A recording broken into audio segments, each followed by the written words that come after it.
নতুন ব্রিজ নিয়ে কি সিদ্ধান্ত নেওয়া হয়েছে নতুন করে?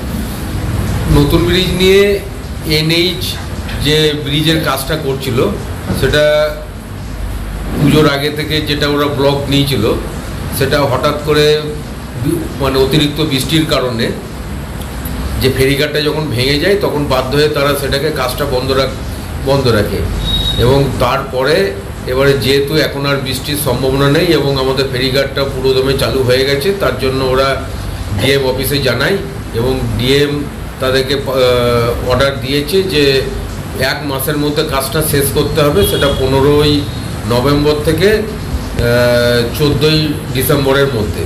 তো সেটা আগামীকাল থেকে সে নতুন ব্রিজটা বন্ধ হয়ে যাবে এবং পুরোপুরি মানে কোনো যানবাহন এমনকি মানুষ চলাচলও বন্ধ থাকবে এই 1 মাস। এর ফলে তো যেমন সমস্যা হবে বা শহরের মধ্যে যানজটের একটা দেখা যাবে। হ্যাঁ, সেটা আমরাও মানছি, কিন্তু আমাদের যেহেতু রেল ব্রিজও ভাঙা, তারপরে নতুন ব্রিজটাও পুরো বন্ধ হয়ে যাচ্ছে, সেই হিসাবে